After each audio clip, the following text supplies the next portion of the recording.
ओम शांति। आइए सुनते हैं आज की मुरली।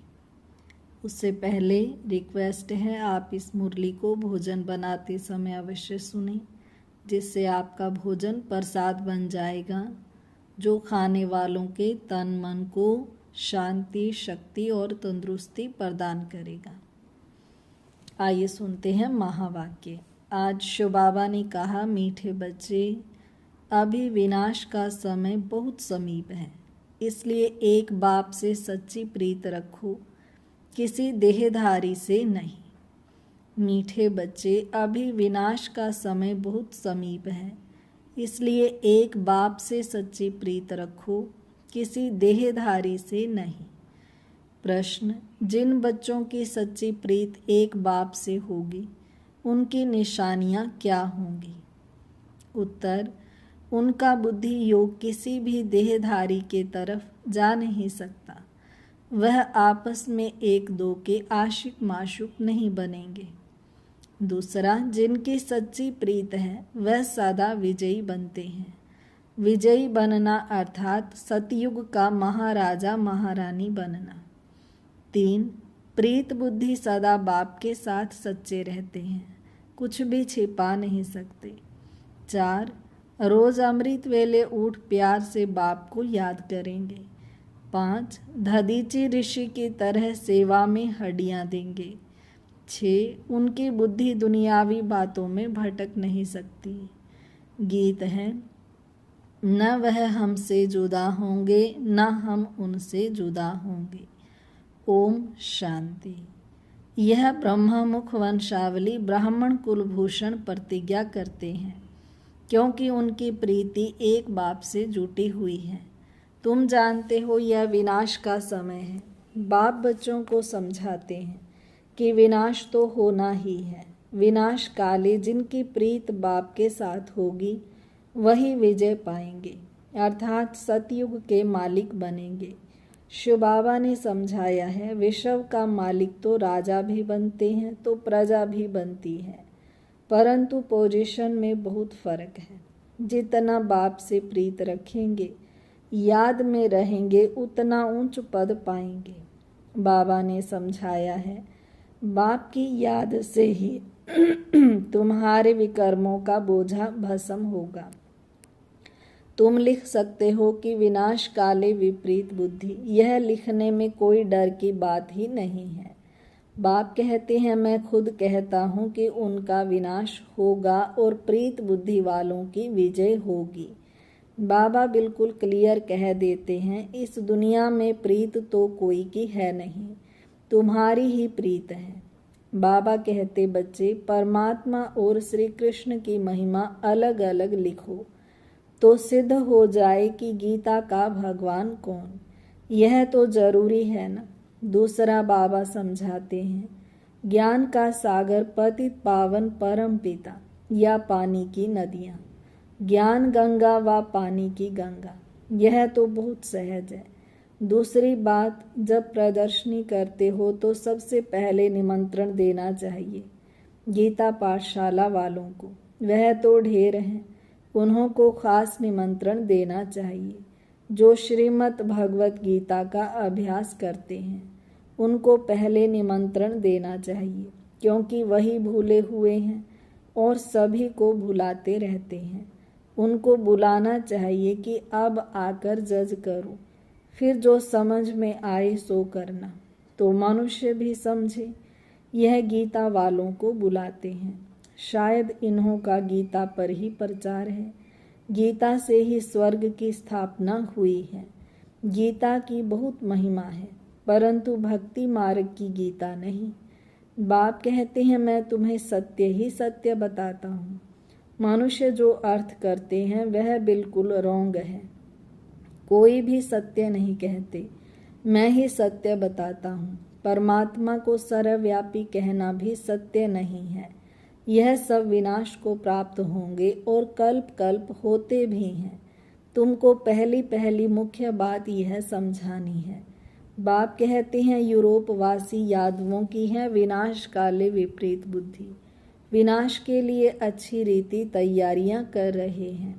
परंतु पत्थर बुद्धि समझ नहीं सकते हैं। तुम भी पत्थर बुद्धि थे, अब पारस बुद्धि बनना है।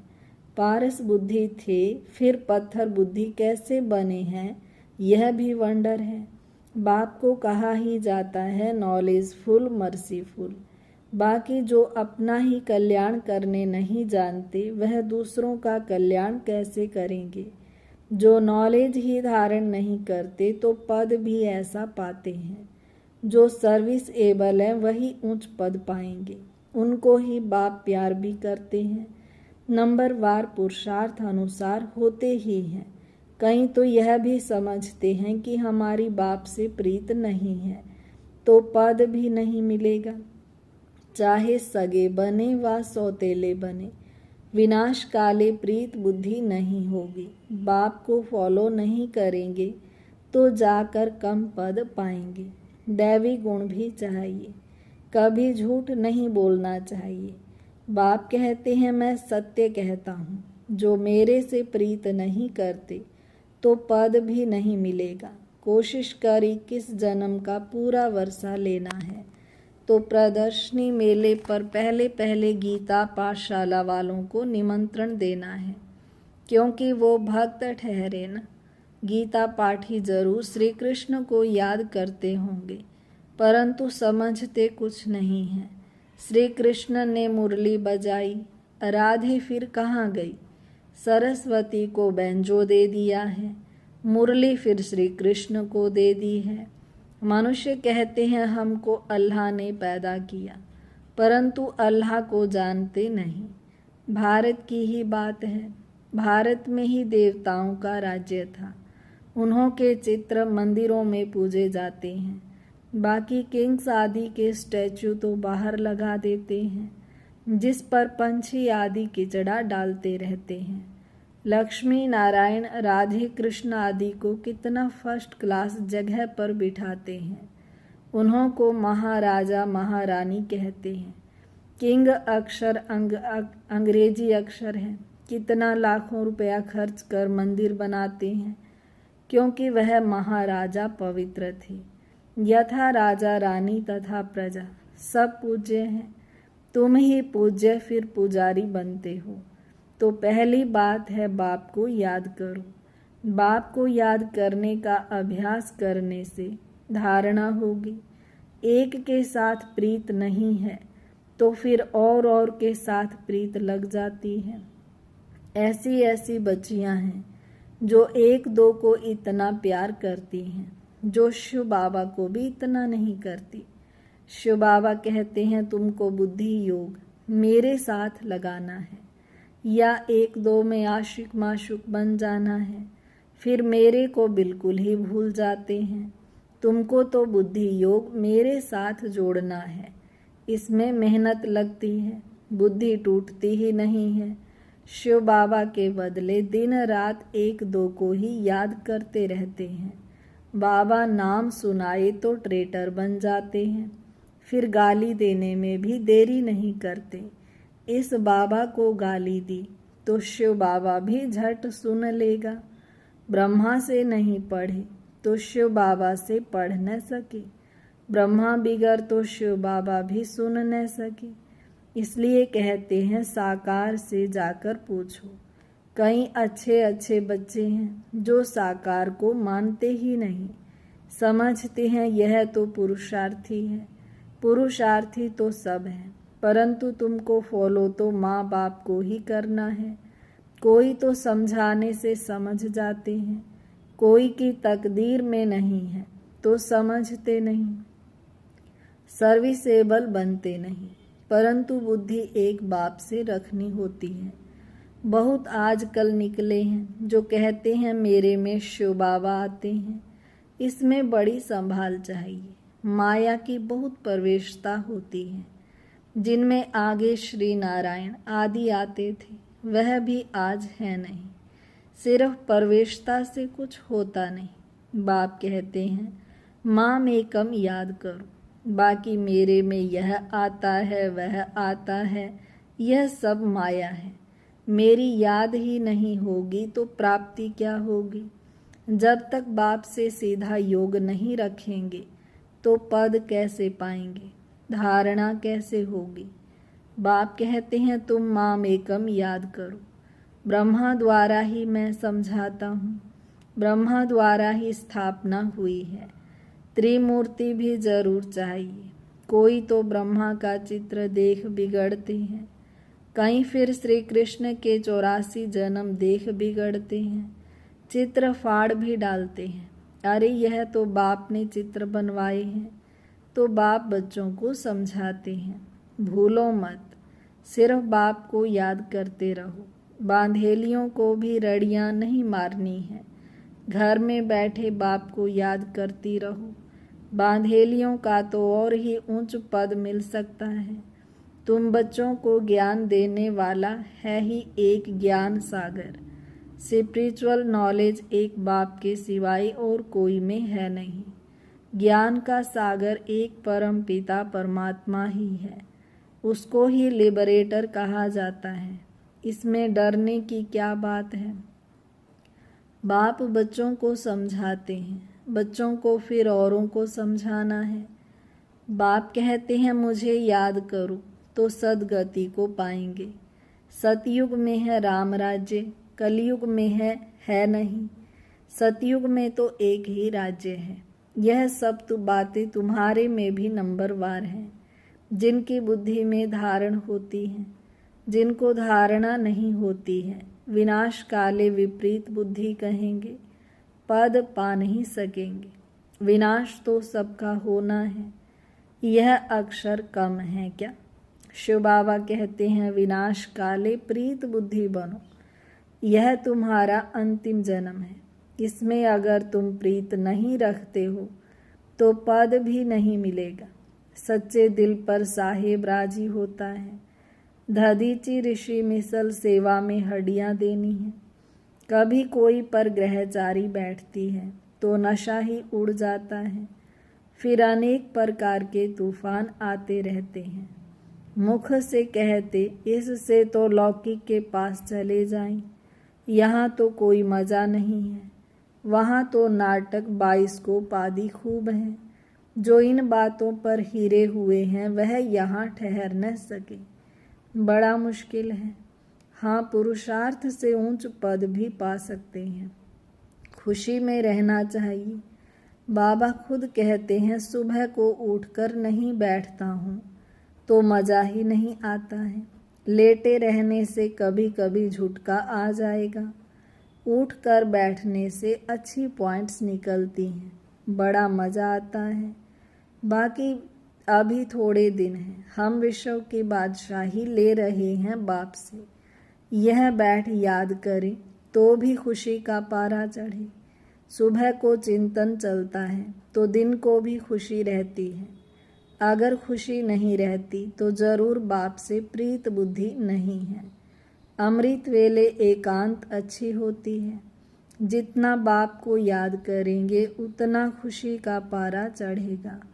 इस पढ़ाई में ग्रहचारी बैठती है क्योंकि बाप को भूलते हैं। बाप से वर्षा लेना है तो मनसा वाचा कर्मणा सर्विस करनी है। इस सर्विस में ही यह अंतिम जन्म व्यतीत करना है।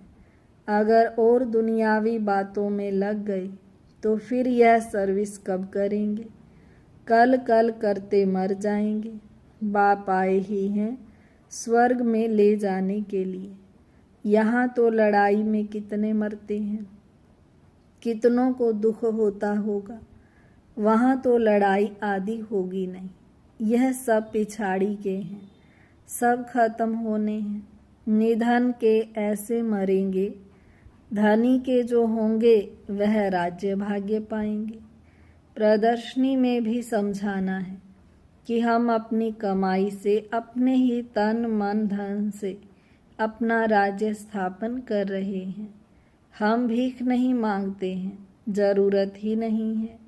ढेर भाई बहन इकट्ठे होकर राजधानी स्थापन करते हैं। तुम करोड़ इकट्ठा कर अपना विनाश करते हो। हम पाई पाई इकट्ठा कर विश्व का मालिक बनते हैं। यह कितनी वंडरफुल बात है।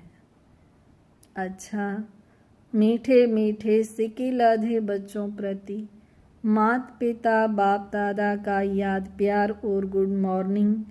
रूहानी बाप की रूहानी बच्चों को नमस्ते। हम रूहानी बच्चों की रूहानी बाप दादा को नमस्ते बाबा नमस्ते, शुक्रिया बाबा शुक्रिया। धारणा के लिए मुख्य सार। पहली पॉइंट, अमृत वेले एकांत में बैठ बाप को प्यार से याद करना है। दुनियावी बातों को छोड़ ईश्वरीय सेवा में लग जाना है। दूसरी पॉइंट, बाप से सच्ची दिल रखनी है। आपस में एक दो के आशिक माशूक नहीं बनना है। प्रीत एक बाप से जोड़नी है, देहधारियों से नहीं। आज का वरदान, सर्व शक्तियों की संपत्ति से संपन्न बन, दाता बनने वाले विधाता वरदाता भाव। सर्व शक्तियों की संपत्ति से संपन्न बन, दाता बनने वाले विधाता वरदाता भाव। जो बच्चे सर्व शक्तियों के संपत्तिवान हैं, वही संपन्न और संपूर्ण स्थिति के समीपता का अनुभव करते हैं। उनमें कोई भी भक्तपन के व भिखारीपन के संस्कार इमर्ज नहीं होते। बाप की मदद चाहिए, आशीर्वाद चाहिए, सहयोग चाहिए, शक्ति चाहिए। यह चाहिए शब्द दाता विधाता वरदाता बच्चों के आगे शोभता ही नहीं। वे तो विश्व की हर आत्मा को कुछ न कुछ दान व वरदान देने वाले होते हैं। स्लोगन, हर आत्मा को कोई न कोई प्राप्ति कराने वाले वचन ही सत वचन है। हर आत्मा को कोई न कोई प्राप्ति कराने वाले वचन ही सत वचन है।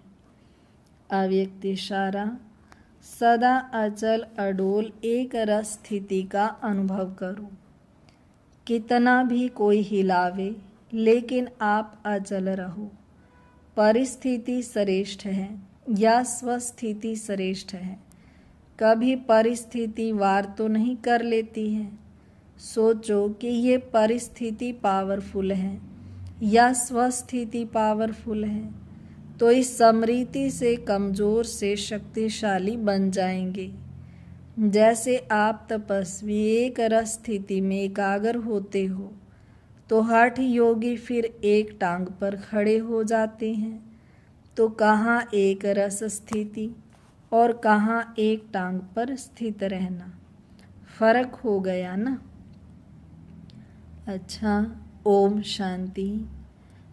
हम अंत में यह भी कहना चाहेंगे कि अगर आपको शरीर में कोई तकलीफ़ है या घर में कोई बीमार है, शारीरिक तबीयत ठीक नहीं है, तो आप यह मुरली ज़रूर सुन के देखें। यह पॉजिटिव वाइब्रेशन ज़रूर आपको हेल्थ इम्प्रूव करने में मदद करेंगे। आइए अब लास्ट में 3 मिनट शिव बाबा की याद में बैठते हैं।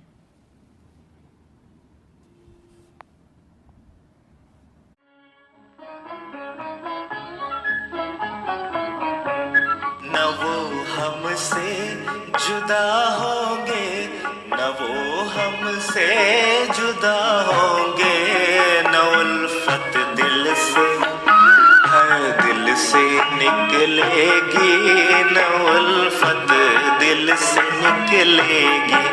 लगी है फास जो दिल में बड़ी मुश्किल से निकलेगी, बड़ी मुश्किल से निकलेगी।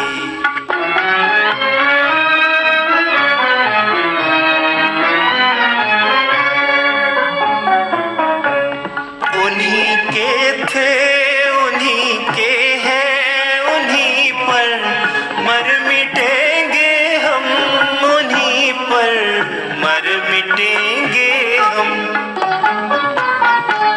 बहुत पछताएगा जालिम जमाना हमको देख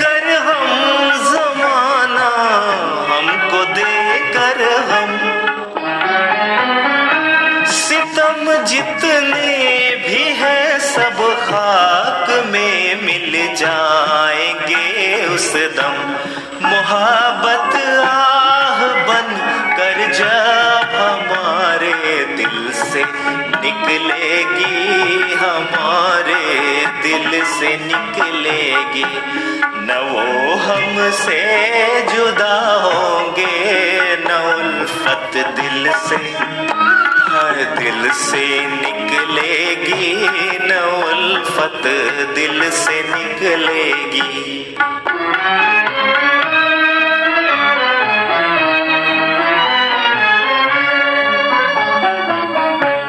जिगर है टुकड़े टुकड़े, गम ने ऐसा तीर मारा है, गम ने ऐसा तीर मारा है। अरे ओ दिल के मालिक, दिल को अब तेरा सहारा है, दिल को अब तेरा सहारा है।